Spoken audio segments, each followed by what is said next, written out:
You know, coming to the conclusion that shit, I need to change things or else in 12 months I'm gonna be either dead, in jail, or a completely different person.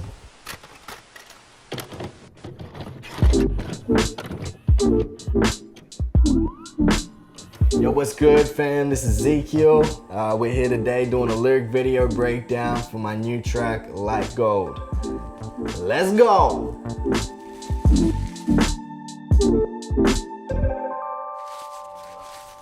Yeah, man, Like Gold, it's a special track to me. I wrote this one when I was really not doing good.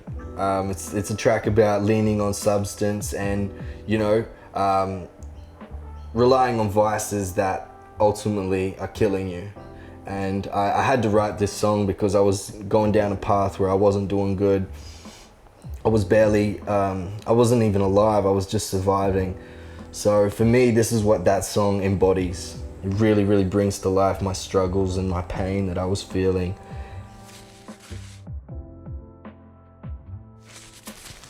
So yeah, it starts out like with this pre-chorusy, you know, like this, it's just a nice vibey, like the so cold, so cold, so cold, like gold.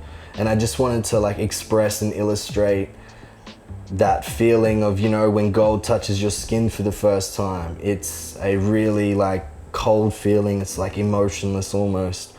And I just wanted to bring that to life in the contrast between using my falsetto and then actually like singing and rapping.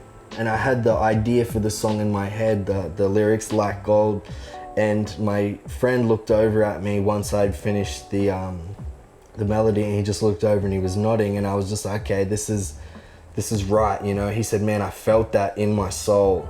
So I felt like there was something special there, and you know, I kind of shaped and built the whole song around that. And that was before I ever started writing the actual song. That was when I was just, you know, messing about, trying to find what was working.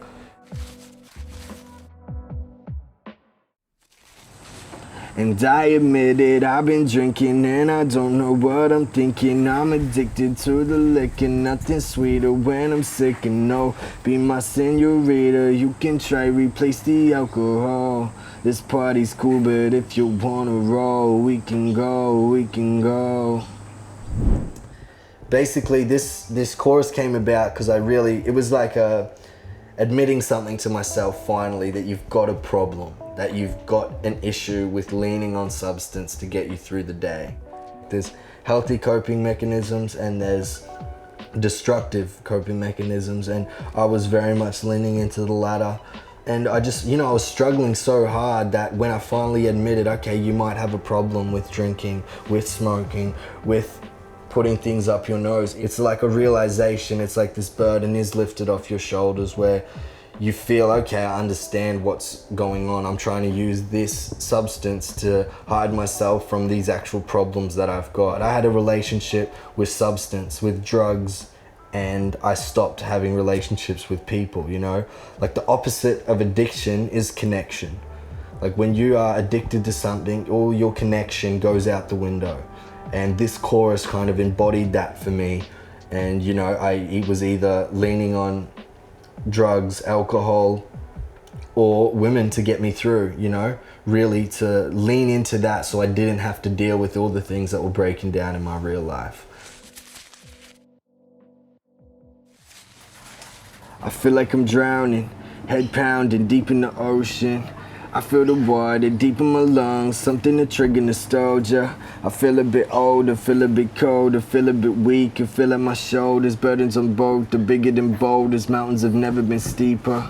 I'm running in rain, hiding the tears, shielding the pain. I talk to myself, I've got to change, but I'm so stubborn and stuck in my ways. And inside, I'm so cold, I'm so cold, I'm so cold. And inside, I'm so cold, just like gold.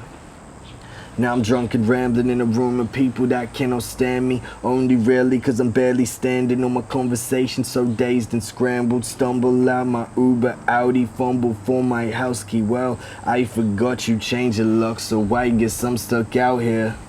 There's the first verse, I wanted to use a lot of, you know, metaphors and just kind of signal to the fact that There was a lot of like water references, you know, drowning deep in the ocean, just like little things like that. It was just about how much I was struggling with drinking at that time, because, you know, it wasn't that I was having a bad time when I was drinking. It was more so dealing with the aftermath of everything that I'd done while I was drinking and the way that it actually made me feel.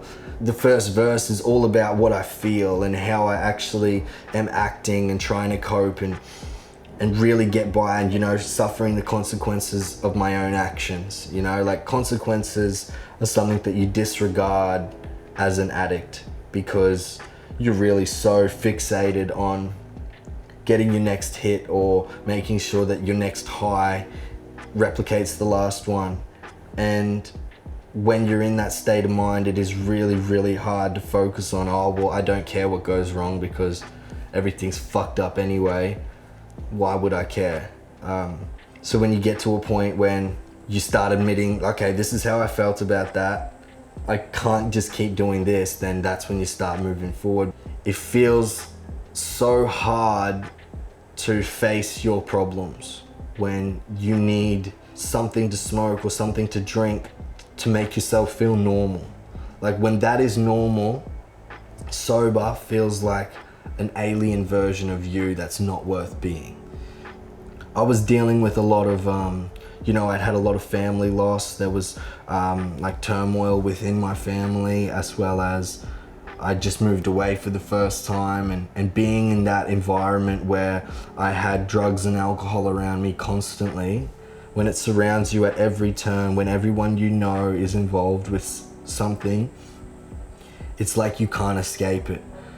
Yeah, there was one night when I just played a show and I stayed out till 4 o'clock, 5 o'clock.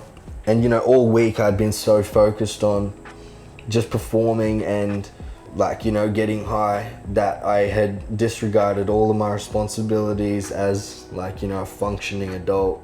You know, I'd been told by my housemate, look, we're changing the locks in the house, so you need to get a key change, you need to go and pay for one. But instead of doing that, I went and paid for a bag instead. Yeah, that was a low point that I got locked outside of my own house. I got out of my Uber and I couldn't get in, and I was just so frustrated. And I remember what should have been one of the best nights of my life ended with me sleeping like on the grass at the front of my house. And I didn't even want to get in to go to sleep. I wanted to get in so I could go get the bag that I'd left in there. It really, really didn't hit me what I'd done until I couldn't get in the house after that show. I felt like I'd let myself down so hard, and I'd spent all of my remaining money on that, and I couldn't even get inside their house to get it. And it hurt so much that I was so reliant on my happiness inside a bag that big.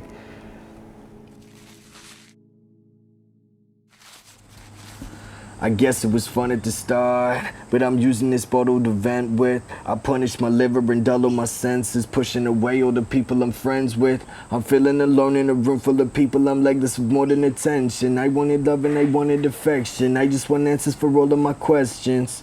Will I die young? Will I succeed? Will I give up? Am I gonna be happy in life or lacking behind? I guess I'll be looking for me.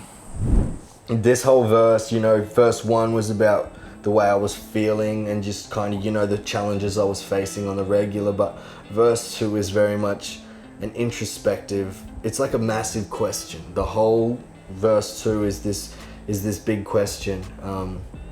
You know, when I go through my emotions from how it started out as a fun thing and it turned into a serious problem that went unchecked for too long.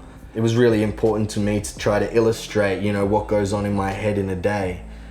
So, you know, I guess it was fun at the start, but I'm using this bottle to vent with. It was really the most appropriate lyric for that, because that's how I was expressing myself to everyone. You know, I stopped writing songs at that point.